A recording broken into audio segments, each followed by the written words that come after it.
Hello and welcome to another episode of Coaching from the Heart. I am your co-host, Tyler Thurman, and joining me as always is my good friend, colleague, and fellow show host here, Harold Feddersen. Hi, Tyler. Hey, Harold, thanks for being with me again today. And Thank you.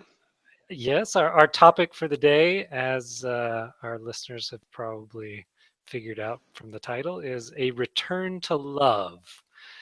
And before we jump into that, I just want to give out how you can reach both Harold and I. So, Harold, how can people find you if they're interested in the conversation today and maybe they want to reach out to you or want to work with you on a deeper level? There are a couple of places where I post myself out there.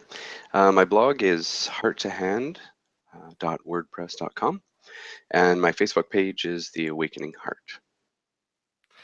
Fantastic. And you can find me, as always, at my website, www.coachtylerthurman.blogspot.com. You can find all my contact information there, as well as all sorts of fun free content. So let's go ahead and get started with today's topic. And we chose the title that it mirrors the title of a kind of an older book by Marianne Williamson called A Return to Love. And while we're not going to talk about the content of the book so much today, specifically, we both loved. Well, first of all, we knew we were going to have a conversation about love, right? And we really liked the language of a return to love, because in both of our experiences, it's a reference to, it's kind of the signposts pointing us in the direction of a deeper kind of love than most of us are familiar with. Um, and we wanted to spend some time discussing that, but really, in order to do that, we first have to broach the subject of the world's predominant view of love. What our society tells us is love, and kind of debunk a few things there in order to get to what's underneath that, to that deeper love, to that return to a more essential, kind of fundamental kind of love. So, do you want to start us off there, Harold? Sure. So I think probably the most um, talked about type of love is referred to as romantic love, which we've all experienced to some degree in our life. Um, and romantic love, it's what all the movies are made of. It's what all the songs are sung about. But romantic love is based in the ego, and it is conditional. Hmm. So, because as you know, as in all the literature everywhere, you either fall in love or you fall out of love. Like it's something that you're either in or out. So when you look at it and you start looking at, um, when I am in love with someone, oh, the world is so amazing, and there's some biochemistry stuff that happens that makes us feel awesome. Um, but then we can also fall out of love with people in the same fashion. You can fall in love and out of love with someone in the same day, even. Um, so if we look at it a little bit closer, we find um, conditions within this type of love. So uh, you and I had a conversation about agreements. Uh, is that last week or the week before? I can't remember. Couple of weeks back. Um, okay. And romantic love is a good example of people meeting or not meeting the conditions we set up. Hmm. So when someone's meeting our conditions, oh, we just love them. Oh, we're so in love. And when they stop meeting our conditions, um, something happens with that type of love. Tends to dissipate or fade away or something. So the origin point of our conversation is about that. It's about the love that we all just take for granted as being love, um, Mm. and yet, yeah, go ahead. Yeah, well, no, I was just gonna say that just to kind of follow on that line of thinking that it's something that we wouldn't generally think to call into question, in my experience, because it's Yeah, kind of there's a fairly generally accepted model for love, right? It happens between two people and only two people, right? And it's a unique thing between those two people, and it's kind of something that's I mean, you said it perfectly. You can fall in it, you can fall out of it. It's something that's one day it's there, the next day it's not. It's kind of whimsical, uh, but there's we. It's almost like we think that it's something that just occurs magically either in within the relationship as kind of this dance, or it's to do with finding the right person, right? It's and so in that case it's like it's a circumstantial thing, right? If I just find this right person with this right set of characteristics and the kind of personality that I like, um, then I'm gonna get to have this love. And as the movies and stories would indicate, live happily ever after, hmm right? But if you've ever been involved in that kind of exchange, it's not quite like that. it doesn't play out quite as smoothly as Disney wants us to believe. Yeah, yeah. So it's it's something that first and foremost we've got to be willing to look and say, what is this thing called love that I've been taught is love? Is that really um, is it all it's cracked up to be? And is it something that I want?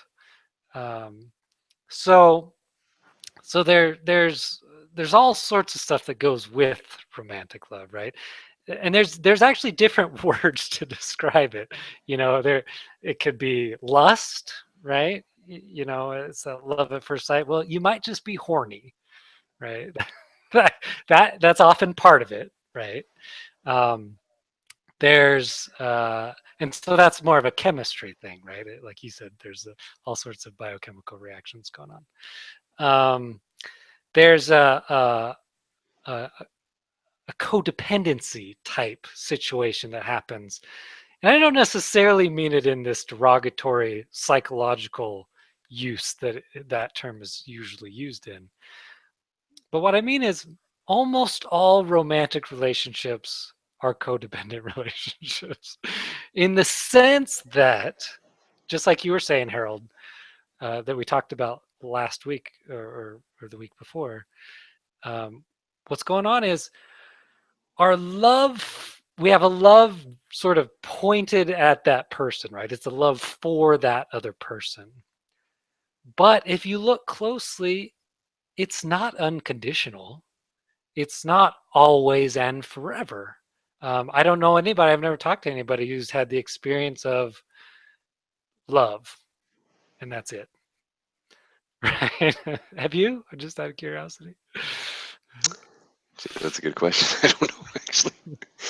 I've certainly never met them in anybody like that in person, right? There Mm, may be some enlightened people out there that might mirror that fairly closely, but usually our experience in relationships is um, it's variable, right? hmm It's not even variable year to year. It's variable moment to moment. Um, And the most important thing to understand about that, in my experience, is it's not because the other person is changing or the relationship is always changing. It's more to do with the flow of thinking going through our minds. But more importantly to this conversation, the flow of conditions that we have set up for that other person, which harkens back to that conversation we had last week. Hmm. Um, and so it's not unconditional, even though we like to say that it is. I certainly have been guilty of that in relationships. Oh, I unconditionally love you, but what I mean, what most of us mean when we say I love you is, I love you unless and until, Or I love you because. or I love you because, Yep. right? So it's either, yeah, it's in the positive or the negative, right? It's it's here's the conditions where I won't love you if you do these things, and here's what I fell in love with you. Here's why I fell in love with you, right? Here's the reasons or conditions that I fell in love with you for, and you better keep providing those, right? Because we've got, like last week we talked about those unspoken expectations for that other person to keep behaving in certain ways so as to provide us with the love uh, that we think we're getting from them, right? Because you and I, we kind of talked about it a little bit as love as a commodity, right? As something that gets manufactured or created, uh, by two people Hmm. interacting in a certain way. Yeah. And I think one of the other things is it does come back again and again to conditions. What conditions have I set up that I have to have in order for me to feel love for this person? And then I think one of the common things is when people are no longer meeting the conditions, that's when we generally go looking for someone who's going to now meet those conditions. Right. Or we ourselves, without knowing it, have created additional conditions for this person, right? Because that's kind of what our mind does, right? It comes up, and a condition, that's just another word for a judgment, right? Or a thought. It's a thought condition, but really it's a judgment. It says, uh, this, uh, I have judged this as not okay with me, right? And what that really means is I have given this behavior or this person or this circumstance permission to limit my capacity for love. And I don't think we know that's going on most of the time. I think there's a lot of sort of hidden components to what we call romantic love, and really just our relationships in general, that it really makes a big difference if we can kind of uncover those a little bit so that we can open up to something a bit deeper, right? And I just wanted to put in just real quick, Harold, that it's not just that we say, I'm gonna love you sometimes but not other times, right? It's that in our placing conditions, what we don't realize that we've also done is we've said, going beyond just the one relationship, I've said, I'm going to love you and only you with all my heart. And Till death do us part. Right. Well, yeah. Right. But emphasis on the you and only you, because what we've essentially done there is we've said, I'm not going to love the rest of the world with all my heart, or anybody else I meet with all my heart.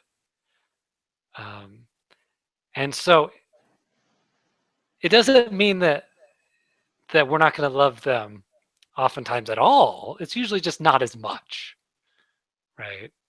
And so we've effectively put restrictor plates on, for all you racing fans out there. We're going to put restrictor plates on our capacity to love, not just the one person, but all people. And then we get really confused. This is where we get confused with form and content, right? So we get confused with things like sex and love. So if I were to say, so one of the common complaints people have when I bring this kind of subject up is, well, I can't love everyone in the world the way that I love my spouse, my partner, because that would mean I'd have to have sex with everybody, right? Or that would mean I would have to have some kind of close physical relationship with everybody. Um, and that's just a confusion of form and content, right? So we can love somebody with all of our heart, with every fiber of our being, and not have sex with that person. Um, but that's kind of a foreign concept to most people.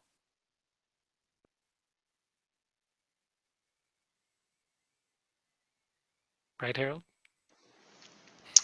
Yes. Yeah, I'd probably agree with that. Um,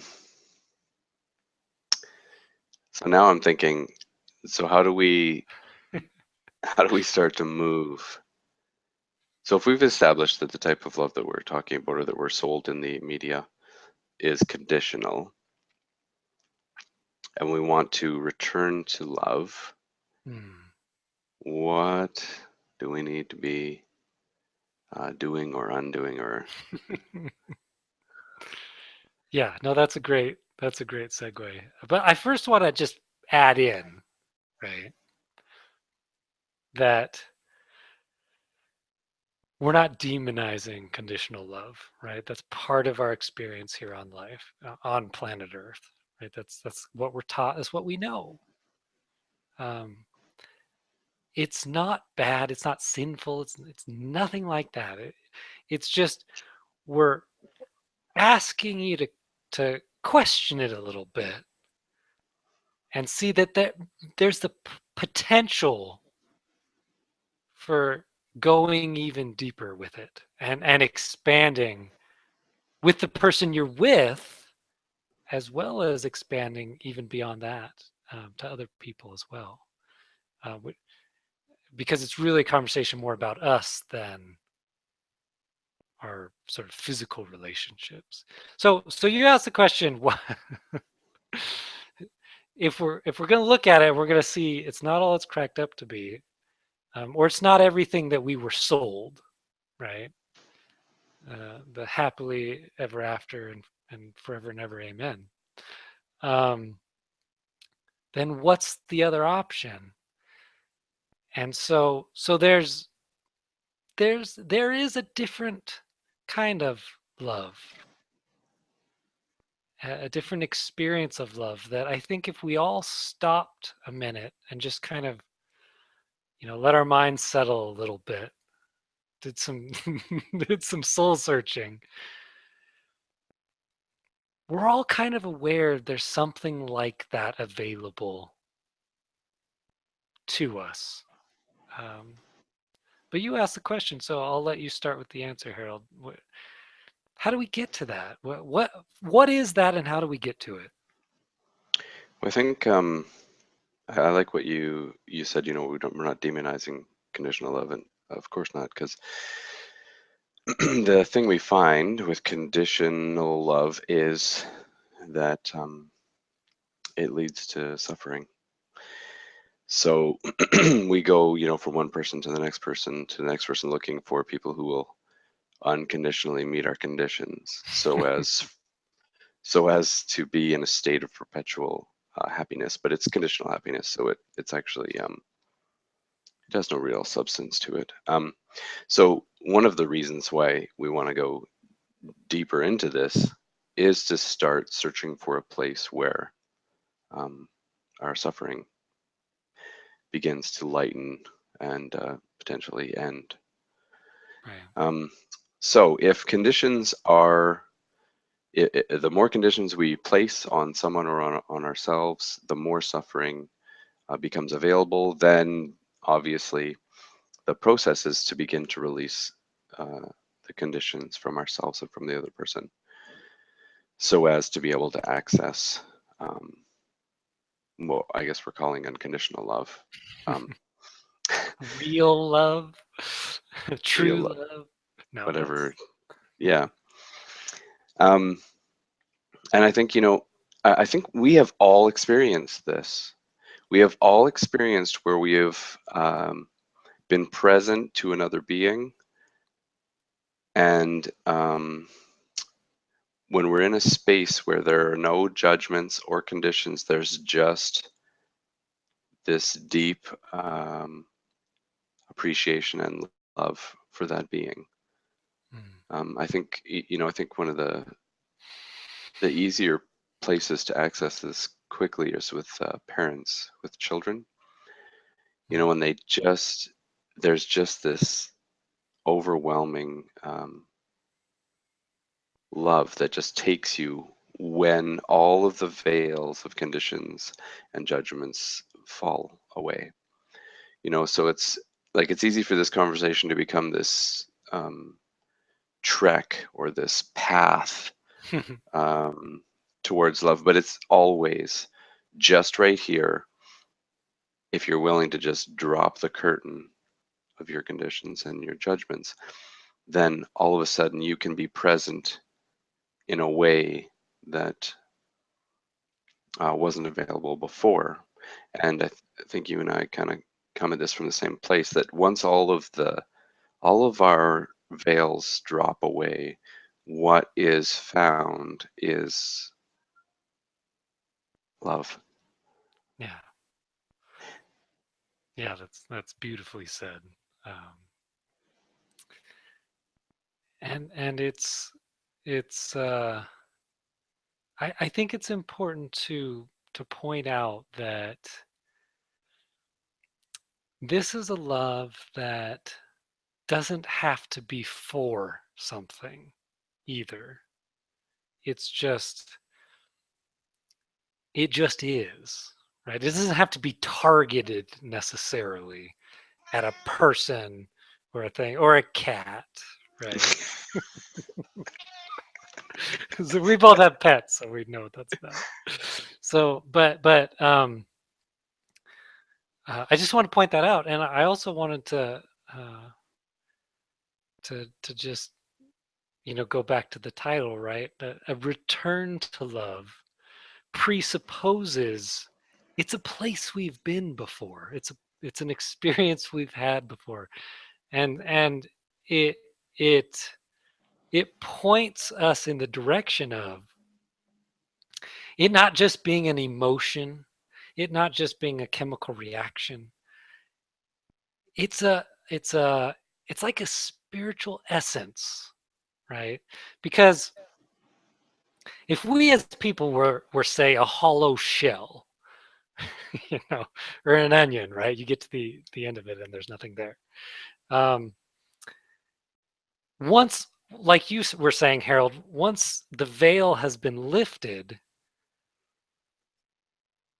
if that's what we were, there wouldn't be love there. There'd be emptiness. So the fact that when the judgments drop, the personal thinking kind of falls away for a moment, our opinions about the world and how everything's supposed to be and how people are supposed to behave, how I'm supposed to behave, and our past and future, once all that falls away, it's not emptiness. I mean, you could describe it as that, but it's beautiful, right? Love is just a word we give to it. Um, sometimes I talk about it as the peace of God, right? It's this kind of divine, essential part of ourselves that we've just we put a lot of layers of our own thinking on top of, uh, and so we don't notice it's there.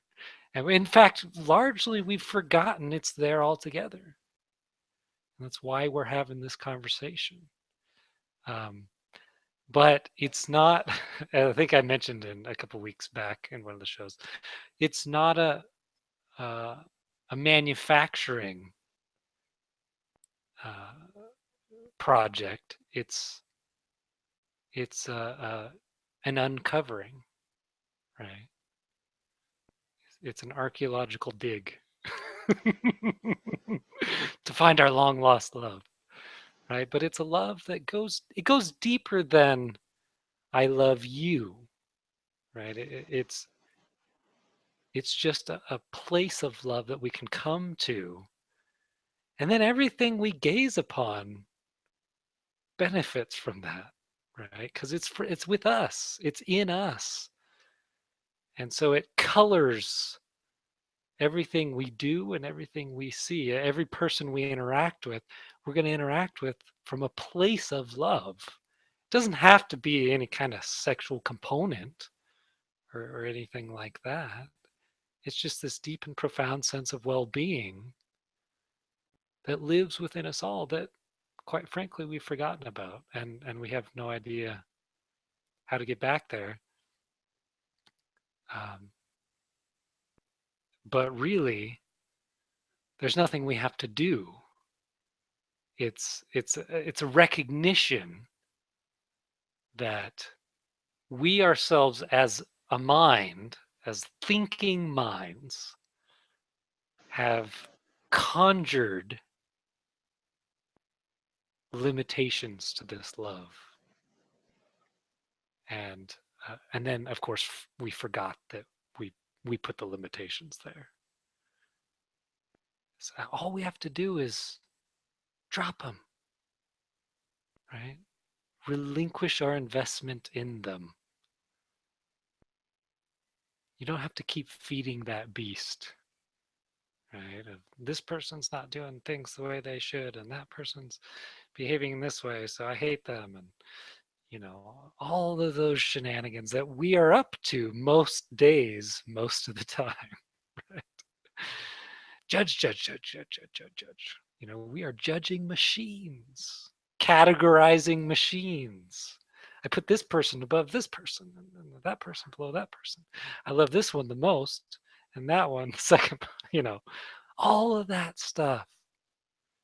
We can just, like you said, it's now. It's not later once I've achieved it. Once I've gone through our famous 10-step process, right?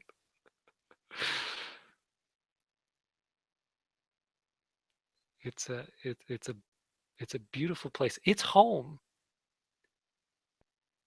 It's home when we've forgotten that we were lost. Right? But we can return there in any single moment, regardless of what's going on around us. Now that's a bit of an advanced lesson in love, right? Or the releasing of obstacles to love.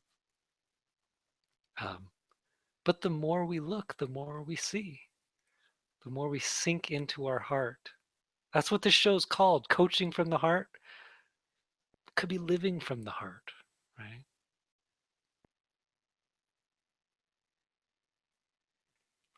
but it's available in all of us.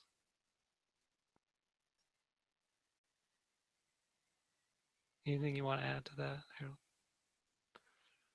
You had said early on that usually the conditional love is one person and another person, Yeah. which I think is one of the most uh, common parts of conditional love, because there has to be a conditioner and a conditionee. So there has to be two. There's a person who Right. sets up the condition and a person who has to conform to it. Yeah. It's like a victim and a victimizer, essentially, right? Yeah, that's part of that codependency. But um, the process to return to love is you start to, as you drop or let go of the conditions that you've placed on yourself or the other, as well as the judgments, you do end up letting go of that me and them, Mm. the duality of it, uh, and you start to experience. It's almost like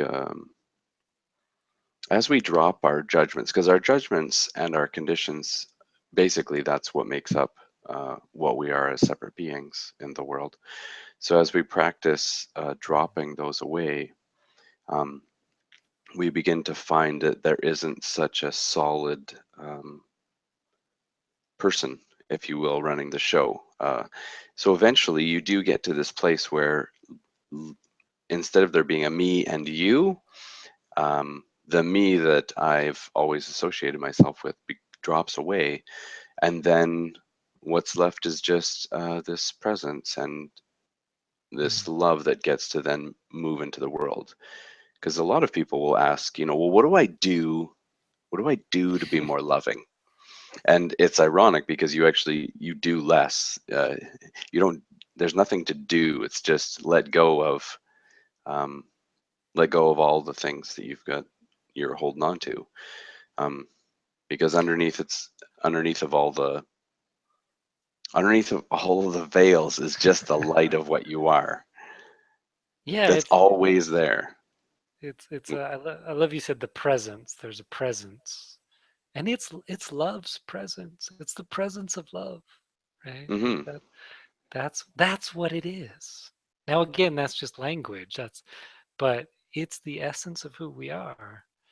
Um, Now I want to just point out the behavioral thing, right? Because I think that's important because we get it confused. Um, you just mentioned that, you know, what do I do to be more loving, or how do I behave in a more loving manner? Well, there is no loving behavior, right? There's Because it will be unique to each person. The behavior will be, right, from their presence of love's presence. They're sinking into that. Um, like, they're gonna they could do just about anything from a place of love. Now, there are some things that are much less likely to occur from a place of love, right? Um, and like physical abuse, that kind of thing. But it's not about behavior, right? It's it's a place we can all, it's like the truth of who we are behind all of the masks that we've created to present to the world. um, but it's formless. It's formless. Behavior is a form, right, that our bodies act. They're forms that our bodies act out. So it could be anything, right? you know It could occur to us from a place of love to put our hand on somebody's shoulder, right? To give somebody a hug. It could occur to us to give someone distance, physical distance, right?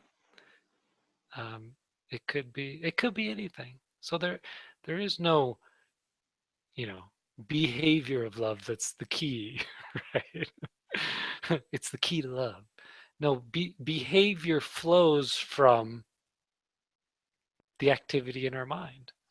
And if there's not a lot of activity, then the presence of love will shine through and we'll behave accordingly. But it's going to be unique to you in whatever situation you're in. Hmm. Yeah. It almost becomes you, you get to a place where love is just moving through you. Like you just become the vessel um, through which love moves. You know, and I think of one of the analogies I like is the wind. You Mm. know, like you think of the wind moving through a valley, a mountain valley.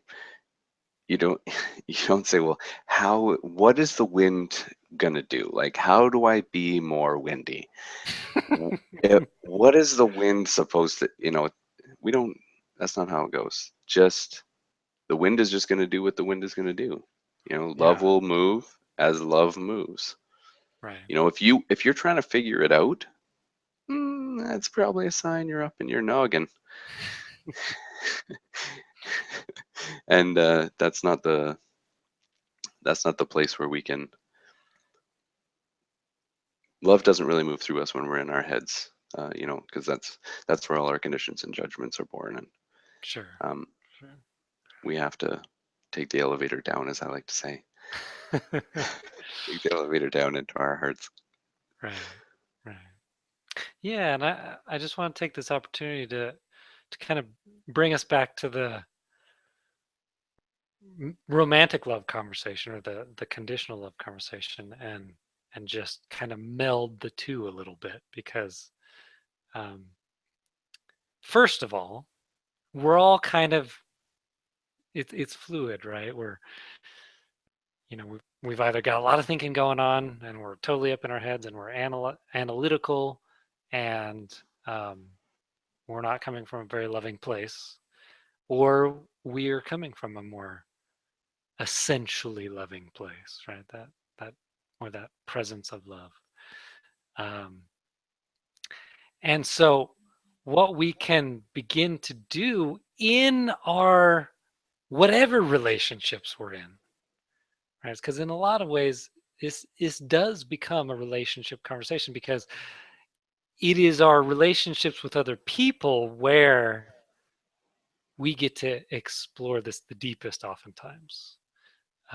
And so you don't need to leave whatever relationship you're in, right, to go find true love or that spiritual kind of love that we're talking about. It's there within you. And in whatever relationship you're in, whether it's romantic, it could even be a business relationship, right? You can begin to access that deeper love, that unconditional love in that relationship now. And so you can begin to let the conditions fall away for that person that you're already with. That if it's a relationship, it feels like it's stagnating or it's growing old or you're getting tired of that person. That person's no longer meeting your quote unquote needs, right? Um, that's the classroom, right? This is where we learn to dive back into ourselves and let that essential love shine through. And it's the best classroom. The relationships we're already in. We get to look at the conditions that we've put up for them, which are essentially saying, if you do this, if you behave in these ways, I can't be okay. Right? So we get to see where we do that and then let go of that. Right? We get to say, oh, it's not them. that's the source of my love or my hate or discomfort or misery, right? They're not the source of either of it. It's this river that runs deep within us, right? That we all have access to, but it's us. If we're miserable, it's because I've put limitations on that love, not my partner.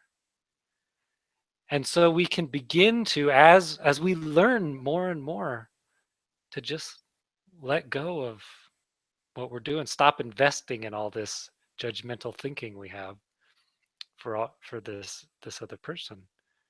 Then we get to have a more and more wonderful relationship with this other person, not because anything has changed in the relationship, because I myself have uncovered, have returned to love. To go back to the title of the show.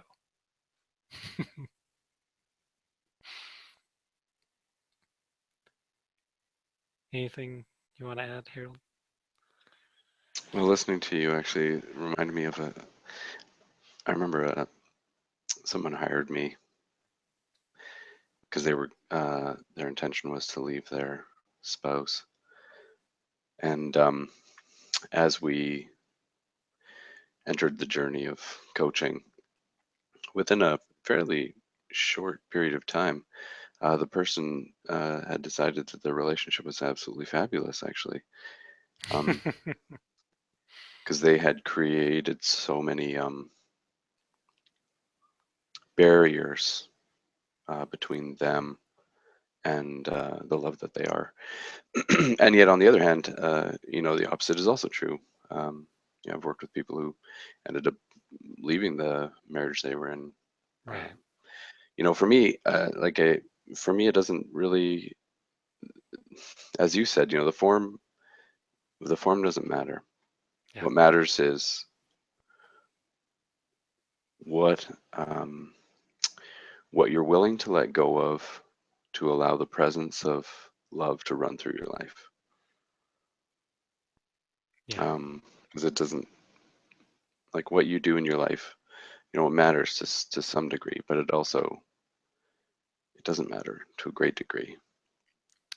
Yeah. That that brings to mind just this whole exploration. It's really it's an exploration of self, right? It's to know love is to know ourselves, right? Without all the bells and whistles that we've added on. um, and it's just it's this beautiful exploration that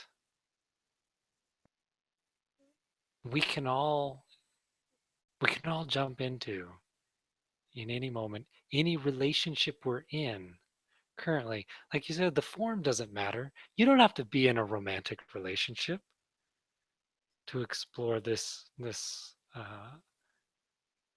unconditional love, the spiritual love, this deeper presence of love. It doesn't matter where we are. It doesn't matter who we're with. That's the beauty of it, and that's why it doesn't matter so much what we're up to in the world. In that sense, it. I mean, we don't really quite understand the full implications of the word unconditional, right? It's far-reaching. It's, it literally means zero conditions that we can't experience that love.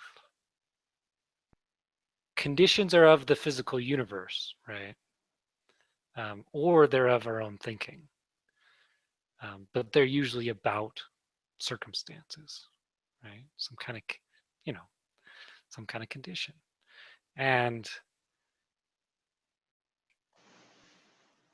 there's all sorts of examples of people who have shown us this, right?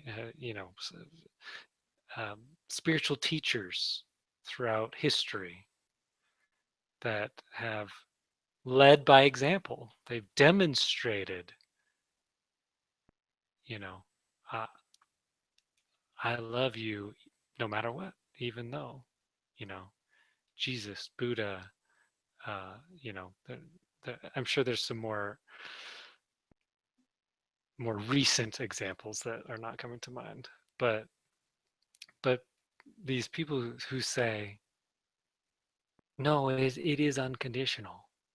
And then what we do is we say, oh, they're special somehow. They're better than me. They have access to something I don't. And then because we've said that, we've made that up as a culture, we've essentially cut ourselves off from the truth of who we are. Because we don't even think that's possible, right? Now, I'm not asking you to go out in extreme circumstances and try to experience yourself as love, right? That wouldn't be kind to yourself or anybody else, for that matter. Well, that would be the ego setting up some kind of condition to prove to itself that Exactly. Yeah, it's that's love. that's that's just the game the ego would play, right? Our ego mind would play to try to again get us away from the truth of who we are, to limit that, to hide it. And yet at the same time, as we move through our day, we will be given the opportunity to find out where we are in the spectrum Yeah, of sure. completely selfish and conditional, or to the place where we've let go of our conditions and the self that we hold on to. Yeah. Yeah, there's feedback all the time, Hmm. right? Uh, Now, we're not paying attention most of the time. So we Most of the time, we're too busy doing something that has we're, too much and you know what activity. we're too busy doing is trying to live into conditions that we've set up for ourselves, Hmm. that that we think we need for us to be okay. Not really on a physical level. I'm not talking about physical needs, but spiritually, emotionally. Yeah, We Yeah, go ahead. this this conversation actually almost presupposes that we have an established practice for being present in the world. Hmm.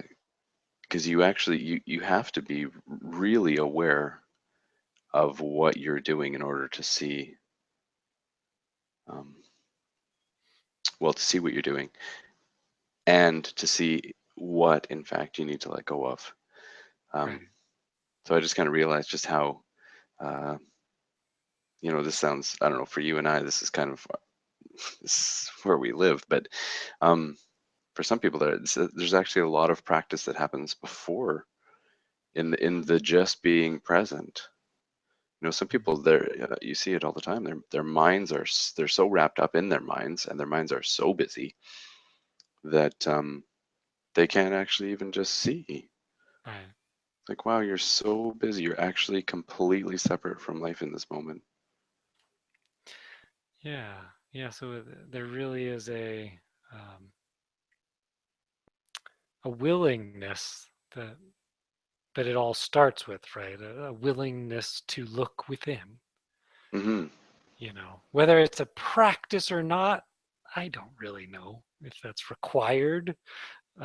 Maybe, um, but but I do know we have to be willing on some level to say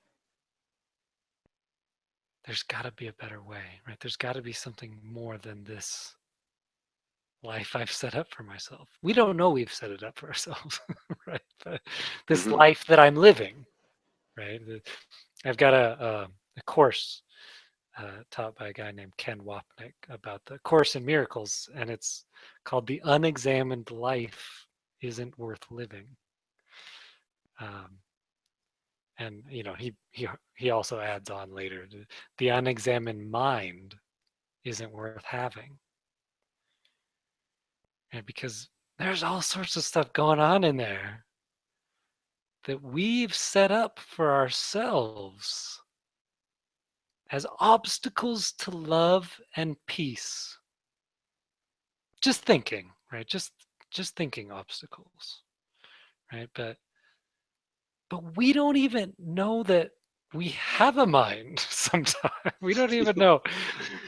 We haven't ever looked within. No one ever told us to look within. The world says look without. It's out there. The answer's out there. It's in that person. You know, I'll feel love once I get that person. Right? Because then Once I possess them. this dead person's got it. You gotta go read their stuff. They've got. Yeah, yeah. So it's it really does start with let's start the journey within. Let's take a look. Let's explore. Um, and it's okay if you don't know where to look at first, right? It's probably going to take some practice. You haven't exercised your spiritual or your inner sight for a while. Most of us haven't. So it's going to feel weird. It's going to feel foreign. Mm-hmm. But that doesn't mean it's not a journey worth taking.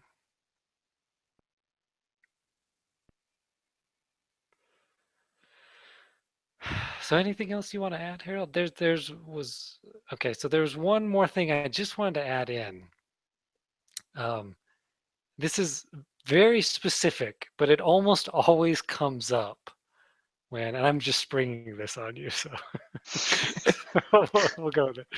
But that it almost always comes up in the conversation of unconditional love, right? Which is some kind of abuse, right? And this is another example of a confusion of levels or a confusion of form versus content, or form versus source. So what people have said to me, and I hear all the time, is it can go two ways, right? I can't love that person because they did this to me. Or they'll say, oh, so I have to stay with this person because I have the capacity to love them, even though they are currently doing these things to me. And I just want to bring that up because it almost always comes up in this conversation. And all that is a confusion of form and content. So what I mean by that is, in a nutshell, you can love someone from a distance, right? I would never suggest necessarily that somebody who's being physically abused or even verbally, um, you know, uh, getting a lot of unpleasantness there, that you have to stay in physical proximity within that relationship.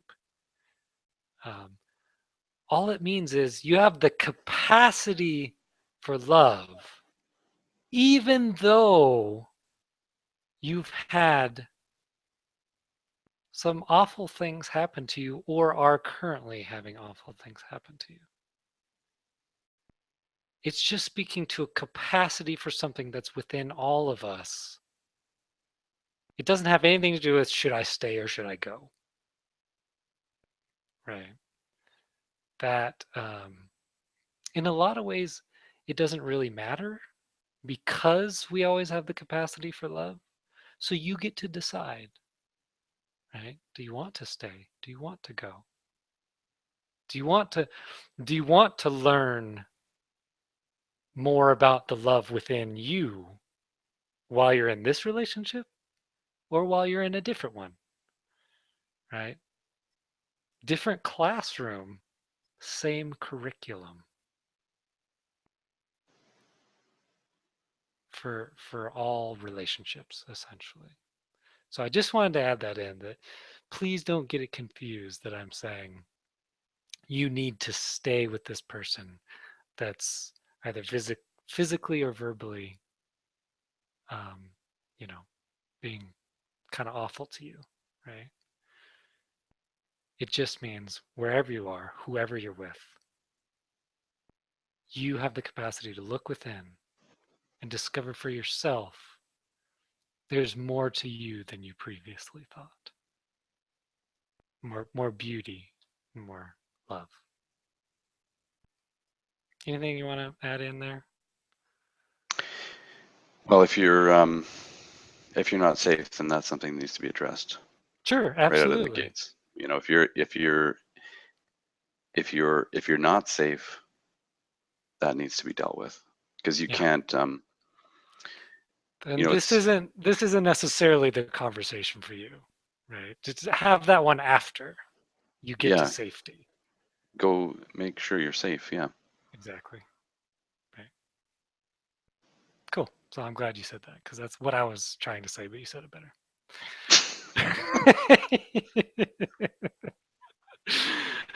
Okay, Harold. So I think it's a great place to kind of wrap up the show. But if you enjoyed this conversation about love and any of our past conversations, feel free to reach out to either Harold or myself, and we'd be happy to have a conversation with you. We do this professionally. We're professional transformative coaches. We work with people one-on-one and in groups, and we coach and teach people about this kind of thing, right? About going deeper within yourself and having a more wonderful experience of life. So if you're interested in that, you can find me, Tyler Thurman, at www.coachtylerthurman.blogspot.com, and Harold. You can find me if you're on Facebook, The Awakening Heart, and if you're a blog person, my blog is hearttohand.wordpress.com. And Yeah. it's interesting, actually, Tyler, that I was thinking yesterday, almost always the conversation comes back to this, back to love, you know. Yeah. Yeah, it really is. We could literally title all of our conversations love, but for variety's sake, we'll use different words. Yeah. So, again, thank you for joining us, and uh, with all the love in the world, we'll hopefully see you next week. All right.